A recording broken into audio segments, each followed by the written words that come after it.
Hello everyone, welcome back to the channel. आप लोगों का स्वागत है और ये हमारा है सेकंड लेक्चर। इससे पहले हमारा जब फर्स्ट लेक्चर हुआ था जिसमें मैंने आपको थोड़े बेसिक टर्म्स बताए थे, उसी को हम आगे कंटिन्यू करते हैं। अगर आप पहले लेक्चर पे आए हो, हम 11th का बेस कर रहे हैं मजबूत आपका, तो डिस्क्रिप्शन में आपको इससे पहले वाले लेक्चर की वीडियो मिल जाएगी, वो आज जरूर देख लें, क्योंकि अकाउंट्स आपके लिए बिल्कुल ही नया सब्जेक्ट है। तो बेसिक्स ABCD जो है तो बिना A के B नहीं है, तो एकदम बेस से आपको स्टार्ट करना है। तो ये क्या आपका पार्ट 2 है, तो इससे पहले पार्ट 1 है, पार्ट 1 भी देख लेना। डिस्क्रिप्शन में आपको लिंक मिल जाएगा, वहाँ से आप पार्ट 1 की वीडियो देख सकते हो, उसके बाद आप इसको कंटिन्यू करना। बाकी इसमें जो टॉपिक्स हैं अगर आपको थोड़ा बहुत पता है तो देखोगे तो सब समझ आने वाला है। बिल्कुल ही अलग तरीके से मैं आपके लिए लेकर आया हूँ, थोड़ा आसान बनाने के लिए मैंने PPTs को थोड़ा अट्रैक्टिव फॉर्म में रखा, जिससे कि आपको चीज़ें जल्दी से दिमाग में क्रैप हो जाए और घुस जाए। तो अगर आप पहली बार चैनल पे आए हो तो चैनल को सब्सक्राइब कर दो। चैनल नया है लेकिन दम बहुत मिलेगा आपको, बहुत मजा आने वाला है, साथ के साथ रहेंगे, साथ हम अपना सफर स्टार्ट करेंगे। तो welcome to my channel accounts with Sanjeev Giri. Let's start the topic. तो आज हमारा जो है बेसिक टर्म्स ऑफ अकाउंटिंग का लेक्चर नंबर 2 है। तो देखो सबसे पहला वर्ड आपको यहाँ दिख रहा होगा, पहला वर्ड जो हम आज देखने वाले एसेट्स। एसेट्स क्या होता है, मैंने लास्ट लेक्चर में आपको डिस्कशन करा था एसेट्स के बारे में। आज थोड़ा डीप जाएंगे वर्डों को। तो व्हाट इज एसेट्स, तो मैंने आपको बताया भी था, फिर दोबारा से हम उसको करते हैं डिस्कशन। एसेट्स का मतलब होता है हमारी वो प्रॉपर्टी जिसकी एक मॉनेटरी वैल्यू होती है, जो इन टर्म्स ऑफ मनी। जैसे एग्जांपल फॉर, अगर ये मेरा इंस्टीट्यूट है तो पीछे स्मार्ट बोर्ड एसेट्स है, मेरे पास मेरा फोन है एसेट्स है, AC एसेट्स है, लाइट एसेट्स है, कैमरा एसेट्स है। मतलब एक बिजनेस की वो प्रॉपर्टी जिसको आप मॉनेटरी टर्म में एक्सप्रेस कर सकते हो, जो आपको बेनिफिट्स देते हैं, वो आपके क्या है, एसेट्स है। क्लियर है बात? जरा डेफिनेशन पे आते हैं। तो देखो पहले मैं आपको कर दूं एसेट्स के डेफिनेशन, जरा 2 डेफिनेशन लिखे मैंने आपके शॉर्ट में।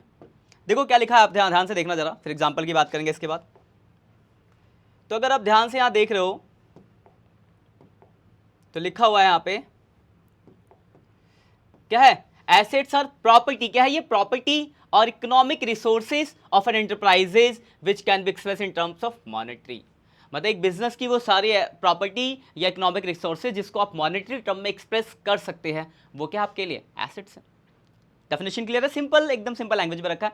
जैसे मैंने आपको बताया, जैसे ही हमारे ये पहला मतलब chapter second basic terms of accounting खत्म होगा, लास्ट लेक्चर में आपको थ्योरी के नोट्स मिल जाएंगे, वहां से आप उसको डाउनलोड कर सकते हो। ये तो PPT फॉर्म में हमने बस सिर्फ कीवर्ड उठाया है, लेकिन आपको थोड़ा एक्सप्रेस थोड़ा बड़ा करना होगा, तो वहाँ आपको डिटेल में मिल जाएगा, वहाँ से आप उसको डाउनलोड कर लेना और उससे अपने नोट्स के लिए तैयार कर लेना। लेकिन माइंड मैप बहुत जरूरत है, तो माइंड मैप के हिसाब से मैंने आपके लिए PPT तैयार करी है कि आपको चीज़ें एकदम से दिमाग में कनेक्ट हो जाए, आप घुस जाए और फटाफट जब एग्जाम आए तो तूफान उठा दो।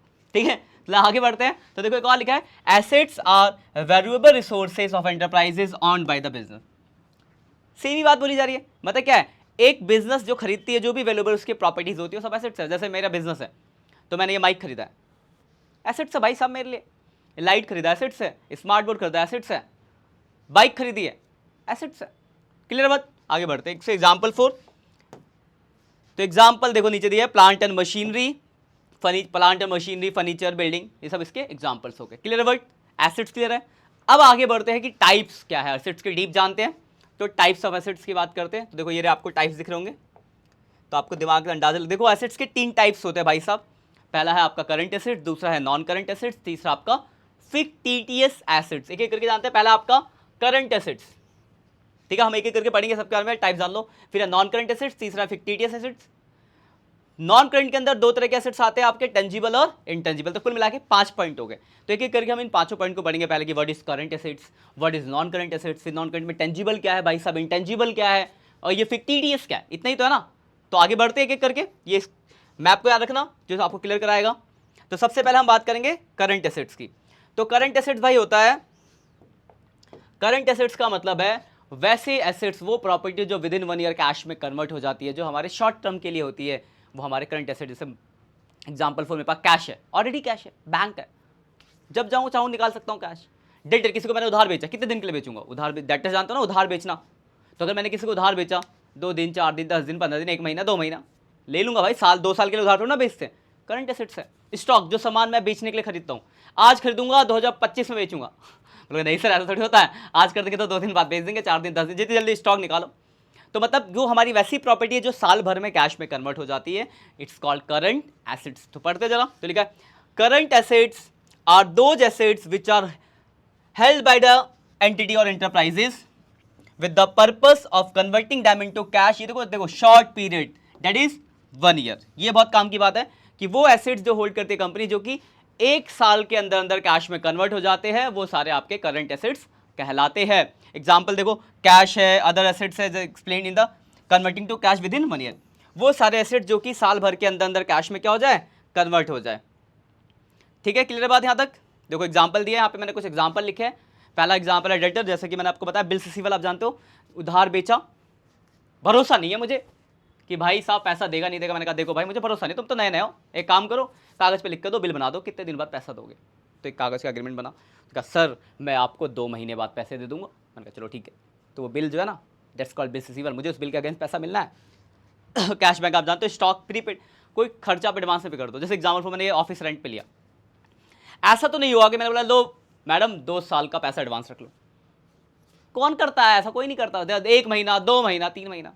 तो शॉर्ट टर्म की प्रॉपर्टी है, तो शॉर्ट टर्म की जो भी हमारी प्रॉपर्टीज होती है वो करंट एसेट्स होती है। याद रखिए क्वेश्चन किस तरीके से एग्जाम में आता है, आपसे डिटेल में पूछ सकता है, तो आपको सबके बारे में एक्सप्लेन करना होगा। जैसे मैंने करंट करा, ऐसे एक एक करके मैं सारे करूंगा, या फिर छोटे एक नंबर में आपसे पूछ दे 2 करंट एसेट्स के नाम बताओ, 2 नॉन करंट एसेट्स के नाम बताओ, 2 टेंजिबल एसेट्स के, इस तरह से भी क्वेश्चन आ सकता है।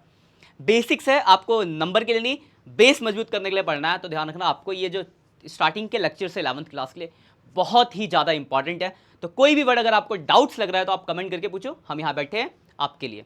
और पहली वीडियो को आपने बहुत प्यार दिखाया, बहुत अच्छा लगा हमें, ऐसी हमारी आने वाली वीडियोस को भी प्यार दिखाएं और अपने दोस्तों के साथ वीडियोस को शेयर करें। और अगर अभी तक आपने चैनल को सब्सक्राइब नहीं करा है तो सब्सक्राइब कर दो, क्योंकि आपको यहाँ वो मिलने वाला है जो आपको कहीं और नहीं मिलने वाला है। ठीक है बच्चों, लेट्स स्टार्ट, आगे बढ़ते हैं। तो ये आपका करंट एसेट्स हो गया क्लियर। आगे की बात करते हैं। अगला आपका नॉन करंट एसेट्स, तो इसके अंदर 2 होते हैं। तो नॉन करंट एसेट्स क्या भाई साहब? तो नॉन करंट एसेट्स का मतलब है कि वैसे एसेट्स जो कि, जैसे पिछला था करंट, 1 साल में कैश में कन्वर्ट हो जाएगा। तो नॉन करंट एसेट्स का मतलब है वैसे एसेट्स जो कि मोर देन 1 ईयर होते हैं, जो रीसेल पर्पस के लिए आप खरीदते नहीं हो। जैसे एग्जांपल फॉर, मैंने स्मार्ट बोर्ड खरीदा है, क्या मैं इसको 1 साल के अंदर बेच दूंगा? पागल थोड़ी ना, इसी से तो पढ़ा रहा हूँ। ये जब तक खराब ना हो नहीं बेचेंगे, खराब होगा तब बस मजबूरी में चेंज करना पड़ेगा ना। तो मतलब मोर देन 1 ईयर है, आप कोई बाइक खरीदते हो चलाने के लिए, क्या 1 साल में बेचते हो? घर में एसी खरीदते हो 1 साल में बेचते हो? फ्रिज खरीदते हो 1 साल में बेचते हो? नहीं ना। तो वैसे बिजनेस की भी बहुत सारी रिक्वायरमेंट होती है जो बिजनेस खरीदती है।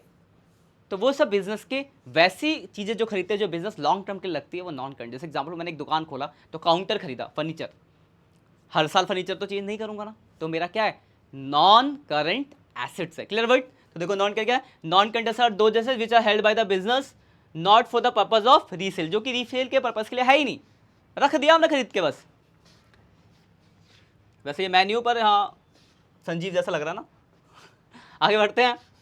तो देखो कुछ दिखा रखा है एग्जाम्पल, हमने पिक्चर लगाई आपके लिए। एग्जाम्पल पर देखो लिखा है लैंड एंड बिल्डिंग। अगर आपने लैंड एंड बिल्डिंग खरीदा, साफ सीधी बात है 1 साल में नहीं बेचोगे, नॉन करंट एसेट्स है। प्लांट एंड मशीनरी खरीदी है मैन्युफैक्चरिंग के लिए, तो उसी से तो काम करो, उसको थोड़ी बेच दोगे। Non current assets, furniture, office का इक्विपमेंट, ईटीसी, ये सब आपके क्या होते हैं, non current assets. Clear word non current assets. थोड़ा आगे इसके अंदर जानते हैं।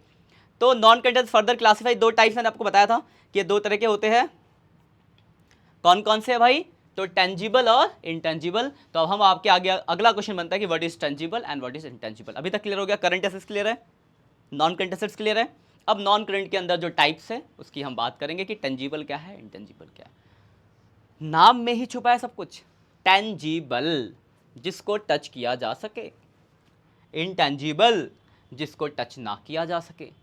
तो वैसे एसेट जिसको आप छू सकते हो, टच कर सकते हो, टेंजिबल। मैं बोलूँ स्मार्ट बोर्ड, बोल हर समय मैं छू लूंगा, ये देखो यार स्मार्ट बोर्ड टेंजिबल है। मशीन नहीं खरीदी मैंने, छू सकते हो, टेंजिबल है। Clear word? तो अभी इसके जानते हैं टेंजिबल इंटेंजिबल के बारे में। तो टेंजिबल एसेट्स और इंटेंजिबल एसेट्स एक साथ दोनों समझ लेंगे।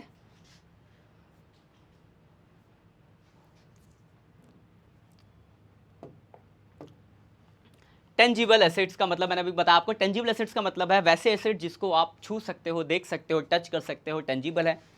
जैसे एग्जांपल दिए land, building, furniture, machinery, computer, देख सकते हो, छू सकते हो ना, टेंजिबल। देखो ये मेरे पास दिख रहा है पिक्चर में, बिल्डिंग छू सकता हूँ मैं, गाड़ी छू सकता हूँ मैं, पैसा दिख रहा है, ये छू सकते हैं सबको ना।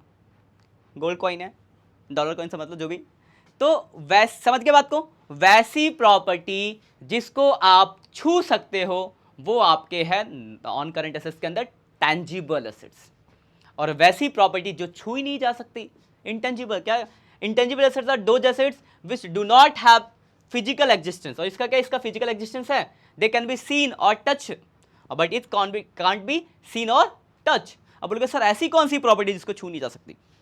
एग्जाम्पल देता हूं अपने पर ही, जैसे मेरा नाम है संजीव गिरी, थोड़ा थोड़ा फेमस हो रहा है धीरे धीरे, तो क्या आप मेरे नाम को छू सकते हो? आप मुझे छू सकते हो पर मेरे नाम को नहीं छू सकते, तो वो मेरा क्या है, इंटैंजिबल। पता किसी का ब्रांड नेम, तो brand name is intangible assets. किसी की गुडविल, पेटेंट, को इन्वेंशन किया किसी ने, तो इन्वेंशन को जो बनाया उस चीज को देख सकते हो, इन्वेंशन का जो कॉपीराइट है, पेटेंट राइट, उसको थोड़ा ना छू सकते हो। कोई कंप्यूटर सॉफ्टवेयर, उसको आप फील कर सकते हो पर उसको छू नहीं सकते, घुस के थोड़ा छू लोगे। कंप्यूटर पे गेम बनता है, गेम आप चला के मजा करते हो, लेकिन कभी उसको छू अंदर से, सॉफ्टवेयर है, कैसे छू भाई, सॉफ्टवेयर तो बना है ना। तो ये क्या है, सब आपके इंटेंजिबल। तो क्या है एग्जांपल देखो, ब्रांड, गुडविल, ट्रेडमार्क, पेटेंट, ठीक है, ये सब क्या होते हैं आपके इंटेंजिबल एसेट्स होते हैं। तो वैसे एसेट जो छुए नहीं जा सकते वो इंटेंजिबल है, जो छुए जा सकते हैं टेंजिबल। मुझे लगता है हाँ इतना इनफ है, मैंने आपको दो दो तीन तीन बार एक बार फिर से रिपीट कर रहा हूँ कि बात यहाँ से यहाँ तक पूरा घुस जाए, कि दोबारा आपको तो कोई दूसरी वीडियो देखने की जरूरत नहीं पड़े, आपको क्लियर हो जाए एक में। यहाँ तक क्लियर है? तो इसी के साथ आपके एसेट्स खत्म होते हैं। फिक्टिटियस रह गया, उसकी बात कर लेते जरा कि फिक्टिटियस एसेट्स क्या होता है।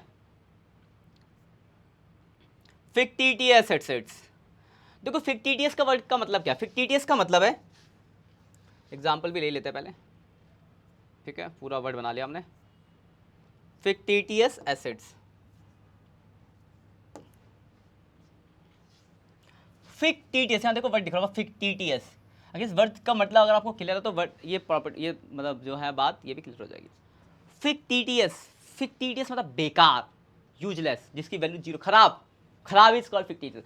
फिक्टिटियस ऐसे मतलब एसेट्स ही नहीं है वो, तो क्या है, fictitious assets are non intangible asset neither tangible assets. क्या ये है तो क्या फिर, तो they are losses which is not return of in accounting year. तो बोल गया सर ये थोड़ा अजीब सा लग रहा है, तो मैं थोड़ा सा कहानी समझा देता हूँ, आगे जाके इसको आप बहुत अच्छे से क्लियर कर पाओगे। इस एग्जाम्पल समझाता हूँ। सपोज मैंने अपना एक नया बिजनेस खोला, ध्यान समझना बात को, बिजनेस खोला तो एडवर्टाइजमेंट भी करूँगा, तो मैंने ना बहुत एडवर्टाइजमेंट किया, बहुत सारा पैसा लगा दिया, 2-4 लाख रुपए लगा दिया एडवर्टाइजमेंट पे। अब मुझे लगता है कि जो मैंने 4 लाख रुपए खर्च किए एडवर्टाइजमेंट पे, उससे मुझे आने वाले 4 साल तक बेनिफिट मिलने वाला है, क्योंकि इतना कर दिया खर्चा। तो अब खर्चा तो जेब से हो गया, अब उस खर्चे को हमें है ना प्रॉफिट एंड लॉस अकाउंट में डालना पड़ता है कि इस साल जितना भी खर्चा होता है पीएनएल में डलता है, आगे बताओगे आप प्रॉफिट एंड लॉस अकाउंट। तो जब हम ऐसे कुछ खर्चा करते हैं जो मोर देन 1 ईयर बेनिफिट देते हैं, तो हम क्या करते हैं, उसमें जितना इस साल का खर्चा लग रहा उतना पीएनएल में डाल देते हैं, बाकी को बैलेंस शीट में एसेट साइड में दिखाते हैं। पर वो एसेट्स तो है नहीं, वो तो एक तरह का लॉस है जिसको आपने राइट ऑफ नहीं किया, है ना। वही क्या कहलाता है, फिक्टिटियस एसेट। तो देखो दिख रखा है, fictitious assets are those assets which are neither tangible assets और नॉट इंटेंजिबल एसेट्स। क्या है फिर, they are losses not return of in accounting year which they are incurred but in more than 1 accounting period. मतलब हो तो गया है पर उसका राइट ऑफ हम एक से ज़्यादा साल में करने वाले, तो उसको बैलेंस शीट में एसेट्स में दिखा रहे हैं, पर वो है क्या, एक तरह का खर्चा है। तो जैसे example for fictitious deferred revenue expenditure such as advertisement expenditure, अभी हम जानेंगे इसके बारे में। ये फिक्टिटियस एसेट्स जो होते हैं ना, वो एक तरह का डेफर्ड रेवेन्यू एक्सपेंडिचर ही होता है। हम जब एक्सपेंडिचर की बात करेंगे तो वहाँ पे आपको बताऊंगा, दोनों आपस में रिलेट कर पाओगे आप। और बाकी जैसे ही आप पीएनएल, जो मैंने बोला बड़े बड़े word, PNL, account, balance sheet, तो वो वर्ड अभी आपके लिए नए हैं। जैसे जैसे आप पढ़ते जाओगे इनको भी आप जानते जाओगे, और फिर और बहुत अच्छे से कनेक्शन बनता जाएगा, क्योंकि अभी तो आप सीख रहे हो, फिर आप जब आगे समझोगे, अभी सीखना समझना फिर दोनों को रिलेट करना पड़ेगा, तो धीरे धीरे। तो अभी याद रखने वाली बात है क्योंकि सब्जेक्ट नया। तो क्या है एडवर्टाइजमेंट, मतलब कभी कोई ऐसा खर्चा, शॉर्ट में याद रखो, ऐसा खर्चा जो हो तो चुका है पर उसको आपने राइट ऑफ ना करके बैलेंस शीट के एसेट्स में दिखा रखा है, that is called fictitious assets, बेकार एसेट्स। तो एसेट्स क्लियर है, नॉन करंट, करंट और फिक्टिटियस। नॉन करंट में टेंजिबल, इंटेंजिबल, इतना ही एसेट्स है। एक नंबर में पूछेगा तो किसी एक का एग्जाम्पल पूछेगा, नाम बता दोगे। डिटेल में आएगा 4 नंबर में तो आपको सबके बारे में एक्सप्लेन करना पड़ेगा, जहाँ पे हमने एक्सप्लेनेशन दिया। Clear word? इसी के साथ आपका एसेट्स होता है खत्म। आगे बढ़ते हैं, अगला है लाइबिलिटीज। तो आप बोलोगे सर हम लाइबिलिटीज तो जानते हैं, क्योंकि पहले हमने डिस्कशन आपने पहले लेक्चर में बता दिया, बिल्कुल उसी के हम टाइप्स बात करेंगे। लाइबिलिटीज का क्या मतलब है आपको पता है, कमेंट करके बता सकते हो, बाकी मैं बोल ही देता हूँ क्योंकि अब तक आपने कमेंट करा नहीं होगा। तो लाइबिलिटीज का मतलब है बिजनेस की ऑब्लिगेशंस, वो चीज़ें जो बिजनेस को चुकानी है। Liabilities means amount on payable by the business, वो पैसा जो बिजनेस को वापस करना है वो आपकी लाइबिलिटीज है। और we can say that claim और अमाउंट अगेंस्ट द एंटिटी और enterprise is known as liabilities, मतलब जो भी क्लेम है, जो भी लाइबिलिटीज, जो भी ऑब्लिगेशन जो बिजनेस को चुकानी पड़ेगी वो सब लाइबिलिटीज कहलाती है। Clear word. अब इसके टाइप्स की बात कर लेते हैं जरा, एग्जाम्पल दे रखे इसके। देखो डेप्ट, बेचारा डूब रहा है, डेप्ट के किनारे डूब गए संसार में, लोग उधार लेके, लाइक क्रेडिट कार्ड, होता नहीं है जेब में पैसा, पर कर लेते हैं हम शॉपिंग, फिर भरते भरते हो जाते हैं बर्बाद। डेप्ट ही तो है वो, लाइबिलिटीज है, उसको हम अकाउंट्स के वर्ड में कहते हैं लाइबिलिटीज। तो example for liabilities creditor, bank overdraft, short term borrowing, long term borrowing, डेप्ट, ये सब आपकी लाइबिलिटीज के एग्जाम्पल्स हैं। क्लियर वर्ड, लाइबिलिटीज उधार पैसा समझो, है ना। अब इनके टाइप्स की बात करते हैं जो भी हमें चुकाने हैं, ठीक है ना।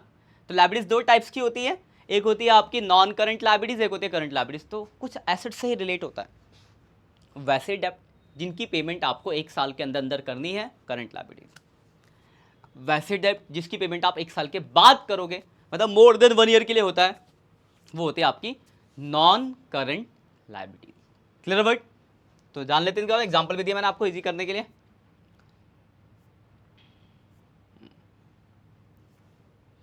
आ गया सारा, अब देख लेते, पढ़ लेते जरा, करंट और नॉन करंट। तो करंट लाइबिलिटीज क्या है, तो जिसकी पेमेंट, देखो लाइन ये रही, current liabilities are those liabilities which are payable within 12 months from the date of balance sheet. ये इतना गैप छूट गया, यही है, ठीक है ना। मतलब वैसे डेप्ट जो कि 12 महीने के अंदर अंदर चुकाने पड़ेंगे, debts called current liabilities. Example for, देखो एग्जाम्पल दिए, क्रेडिटर, किसी से अगर आप उधार खरीदोगे, पैसा देना है, क्रेडिटर कहलाता है। तो किसी से उधार खरीदने जाओ, बोलो दुकान पे जाके, भैया ये शर्ट उधार दे दो, जानने वाला दे देगा, 2 साल बाद पैसा दूंगा। देखा क्या, 10 दिन, 20 दिन, 15 दिन बोलोगे तो ठीक है, 2 साल क्या होता है भाई। तो मतलब क्या है कि आपको क्रेडिटर की पेमेंट 1 साल के अंदर अंदर करनी होती है, शॉर्ट टर्म होते हैं। तो current liability, bills payable current liability, short term का कोई लोन है करंट लायबिलिटी, समझ गए ना। तो वैसी लायबिलिटी जिसकी पेमेंट 1 साल के अंदर अंदर हो जाएगी, मतलब करनी है। वैसे डेप्ट जिसकी पेमेंट 1 साल के बाद होगी वो नॉन कर, देखो आफ्टर 12 मंथ, 12 महीने के बाद। Non current liabilities are those liabilities which are payable after 12 months from the date of balance sheet. 12 महीने के बाद, जैसे मैंने बैंक से लोन लिया बिजनेस के लिए, 5 साल 10 साल का लोन होता है, non current liabilities. Debentures company use करती है पब्लिक से पैसा उधार लेने के लिए, वो भी 10 साल 20 साल के लिए होता है, नॉन करंट लायबिलिटीज। तो एग्जाम्पल है कुछ, डिवेंचर हो गया, यहाँ पे क्या है, लॉन्ग टर्म का लोन है, छुप गया थोड़ा सा, लॉन्ग टर्म लोन है ये, लॉन्ग टर्म डेप्ट, लॉन्ग टर्म लोन, कोई डिवेंचर, किसी बंदे से हमने 1 साल से ज़्यादा के लिए उधार लिया, तो वो सब आपकी क्या कहलाती है, non current liability. Long term boring हो गया, जैसे गोल्ड लोन ले लेते लोग, सोना रख के लोन ले लिया 5 साल के लिए, लॉन्ग टर्म लायबिलिटीज है। क्लियर है बट, लायबिलिटीज क्लियर है, इतना ही लायबिलिटीज के अंदर। आगे बढ़ते जरा, अगला वर्ड है कैपिटल। ये तो आपको मैंने बता रखा था, जरा पहले पिक्चर समझ लेते हैं कि आपको पूरी बातें क्लियर हो जाए। अब समझाता हूँ, पूरी कहानी मैंने आपके सामने डिज़ाइन ले आई है। ये हाथ किसका है, तो ये हाथ है मालिक का, और ये पैसा कहाँ जा रहा है, तो ये पैसा जा रहा है बिजनेस। बस इसी से आपकी कहानी खत्म, समझ गए ना, लॉजिक सीधे दिमाग में घुसा दो आपको। तो वो पैसा जो मालिक बिजनेस में इन्वेस्ट करता है, डेट्स कॉल्ड कैपिटल। बताता हूँ ना आपको, तो ये हाथ मालिक का समझो, और ये पैसा समझो बिजनेस में जा रहा है। बस इसी से आपकी डेफिनेशन हो गई खत्म कि क्या होता है कैपिटल। तो capital is the money use to build, run और ग्रो ए बिजनेस। कैपिटल क्या है, तो कैपिटल वो पैसा है जो यूज होता है किसी बिजनेस को चलाने में, बिजनेस को बढ़ाने में, that is capital. Capital is the amount, ये प्रॉपर इन्वेस्ट वो करती है, तो शॉर्ट कीवर्ड है दिमाग में फिट रखने के लिए, ये इसकी definition. Capital is the amount invested, क्या है, invested, amount invested in the enterprises by the proprietor in case of proprietorship. See बात, हम प्रोपराइटरशिप पढ़े, मैंने थोड़ा सा पार्टनरशिप पे डाल दिया, लेकिन हम जो पढ़ेंगे 11th में प्रोपराइटरशिप है। पार्टनरशिप में आता तो पार्टनर्स कैपिटल हो जाता है, और by partners in partnership business it may be in the forms of money और assets having an monetary value. मतलब क्या, सी बात, वो चीज़ जो मालिक लगाएगा बिजनेस में, चाहे वो कैश लगाए, चाहे बिल्डिंग लगाए, चाहे फर्नीचर लगाए, बिजनेस स्टार्ट करते टाइम या दोबारा, वो सब कहलाता है कैपिटल। हम सिर्फ बात करेंगे अभी सोल प्रोप्राइटरशिप बिजनेस की, क्योंकि जो 11th की अकाउंटिंग है उसमें सिर्फ हमें सोल प्रोप्राइटरशिप बिजनेस ही पढ़ना है, मतलब वैसा बिजनेस जहाँ पे एक अकेला मालिक होता है। जैसे ये मेरा चैनल है अकाउंट्स विद संजीव गिरी, तो मैं अकेले हैंडल कर रहा हूँ, तो that is sole proprietorship business नहीं चैनल। ठीक है, तो आगे बढ़ते हैं। तो कैपिटल क्या है, देखो ये बहुत काम की बात है। Capital finance is also known as blood of the business. देखो इंसान बिना खून के और बिना दिल के नहीं चल सकता। खून, दिल से खून का वो होता है सर्कुलेशन होता है ना, तो दिल बहुत जरूरी है सर्कुलेशन के लिए, इंसान के जिंदा रहने के लिए। वैसे ही कैपिटल बहुत जरूरी है बिजनेस पर जिंदा रहने के लिए, क्योंकि मालिक कैपिटल इन्वेस्ट ही नहीं करेगा तो बिजनेस बढ़ेगा कैसे। समझ गए ना बात को, क्लियर वर्ड दिमाग में घुस गया होगा। देखो कैपिटल इज ऑल्सो, इसके कुछ अब देखो कैपिटल क्या ना, कैपिटल का और भी नाम है। ठीक है, लोगों को जो अपने दोस्त से मोहब्बत हो, मतलब घर वालों को मोहब्बत होती है तो प्यार से बहुत सारा नाम रख देते हैं। ठीक है, तो कैपिटल भाई बहुत इंपॉर्टेंट वर्ड है बिजनेस का, तो बिजनेस को बहुत मोहब्बत थी कैपिटल से, तो इसके नाम रख दिए। तो capital is also known as owner, equity, net worth, ये इसके नाम है। It is always equal to the assets less liabilities. देखो यार ये वर्ड है, ये आप जानोगे इसके बारे में अकाउंटिंग क्वेश्चन, पहले लेक्चर मैंने इसके बारे में डिस्कशन भी किया था आपको कि एसेट्स जो होता है वो लायबिलिटीज प्लस कैपिटल के बराबर होता है। तो अगर आपको कैपिटल निकालना है तो एसेट्स में से लायबिलिटीज को घटा दोगे तो आपका कैपिटल निकल जाएगा। तो ये कैपिटल की कहानी कुछ छोटे से शब्दों में इतना ही है कैपिटल। क्लियर वर्ड, आगे बढ़ते हैं। यहाँ तक आई होप आपको सब क्लियर हो गया। अगर वीडियो अच्छी लग रही है तो वीडियो को लाइक कर दे, दोस्तों के साथ शेयर करना ना भूलें, और कमेंट तो जरूर कर देना एक प्यारा सा, क्योंकि बहुत मेहनत से हम वीडियो बनाते हैं। पीपीटी बनाने में इतना टाइम लगता है, फिर इसको एक्सप्रेस करना आपके लिए, फिर इसको वीडियो बनाना, फिर वीडियो को एडिट करना, फिर अपलोड करना, इतने सारे काम करते हैं, तो एक कमेंट तो बनता है आपका। तो अगर आपको सीख के जा रहे हो तो एक कमेंट जरूर करके जाना, वो हमें मोटिवेट करता है कि हम और आगे और वीडियो अच्छी अच्छी वीडियोस बनाएं। और आपसे ही हम हैं, और हमसे आप तो नहीं, आपसे हम हैं।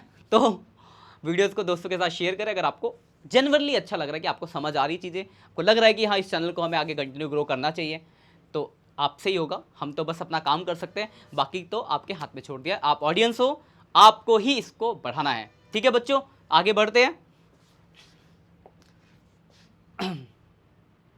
अगला वर्ड है एक्सपेंसेस। तो जरा मैं पहले निकाल दूं सब कुछ कि आप थोड़ा क्लियर कर पाओ। सारी चीज़ें एक साथ दिखा दी मैंने कि आपको थोड़ा समझाने में बहुत आसानी हो। एक्सपेंस का मतलब आप जानते हो, एक्सपेंस मतलब खर्चा, वो खर्चा जो हम बिजनेस में करते हैं रेवेन्यू जनरेट करने। जैसे एग्जांपल फॉर मैंने ये सेटअप तैयार करा, रेंट जा रहा है यहाँ का, क्या कहते हैं बिजली बिल जा रहा है, उसके बाद एडिटर की सैलरी जा रही है। तो क्यों जा रही है? तो अपने चैनल को ग्रो करने के लिए। हम जो इतना काम मेहनत करें क्यों कर रहे हैं कि चैनल ग्रो, तो हम उसमें खर्चा भी तो करते हैं। ऐसा थोड़ी ना कि बैठे बैठे होगा, बहुत सारी चीज़ें लगती है, बहुत सारा एक्सपेंस लगता है। तो that is expenses. Clear word expense क्या है? तो क्या है? An expenses is the cost of operation that a company incur to generate revenue. वो खर्चा कोई कंपनी या कोई बिजनेस को करना पड़ता है अपने बिजनेस के रेवेन्यू को बढ़ाने के लिए, अपने बिजनेस को चलाने के लिए, वो खर्चा कहलाता है expense. It is simply defined as the cost on one is required to spend on obtaining something, or as a popular saying goes, the cost money to make money। देखो ये वर्ड याद रखना, पैसा लगाओगे तभी पैसा कमाओगे। तो किसी बिजनेस में अगर आप बिजनेस स्टार्ट करते हो, अगर आप कॉमर्स ले आगे चल के हो सकते हैं बहुत सारे बच्चे बिजनेसमैन बने, बिजनेस करें, तो साफ सीधी बात है बिजनेस को अगर ग्रो करना है तो आपको पैसा इन्वेस्ट करना पड़ेगा। और जो खर्चा करोगे वो एक्सपेंस का, जो हम जो बड़े बड़े एक्टर लोग क्या करते हैं, हम बड़ी बड़ी कंपनीज एक्टर से ऐड करवाती है, तो वो क्या खर्च क्यों दे रही है पैसा उनको? अपने बिजनेस को ग्रो करने के लिए। तो जो पैसा दे रही है वो क्या है? एक्सपेंसेस है। ठीक है ना, बात क्लियर हो गया होगा आपको। तो अब एक्सपेंसेस दो तरह के होते हैं, एक्सपेंस हो गया प्रीपेड, आउटस्टैंडिंग भी होता है। अब ये दोनों वर्ड जान लो क्या है, कीवर्ड अभी बात करने इसमें बहुत डाउट रहता है बच्चों को। क्लियर रखना, आगे बहुत काम आने वाला आपके, अभी तो नहीं पर बहुत दिक्कत करेगा आगे अगर आप क्लियर नहीं रखोगे। आउटस्टैंडिंग क्या है और प्रीपेड क्या है? एक्सपेंस तो समझ के खर्चा। अब ध्यान समझना कहानी। मेरा ये बिजनेस है, बगल का पड़ोसी दुकानदार मेरा जान पहचान का है, मान लो पिज्ज़ा की दुकान वाला है, डोमिनोज है बगल में हमारे, जान पहचान का है। मैं गया, मैंने पिज़्ज़ा खाया, मैंने कहा यार खाते में लिख दो, कल दे दूंगा पैसे। साफ सी बात है, पड़ोसी हूँ तो दे देगा, क्या ठीक है सर कोई बात नहीं, आप कल पैसे दे देना। तो एक बात बताओ, क्या मुझे कल पैसे देने नहीं पड़ेंगे? फ्री में थोड़ा ना खिलाया, देने तो पड़ेंगे ना।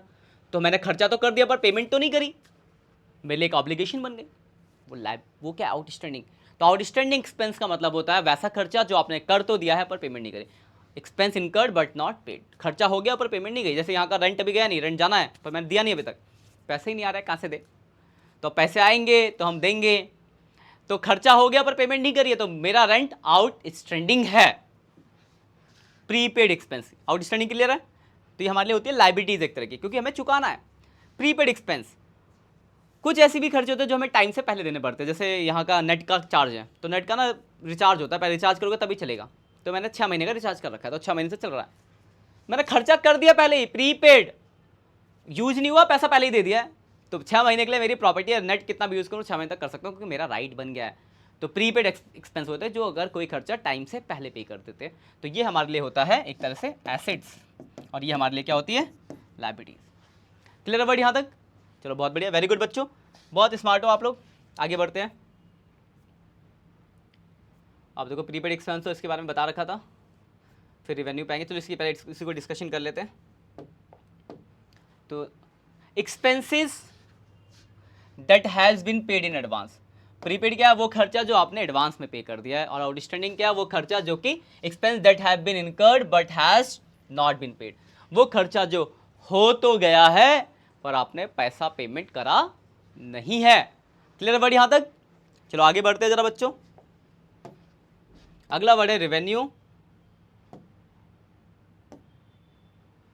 और ये आपका आखिरी वर्ड है आज के लेक्चर का।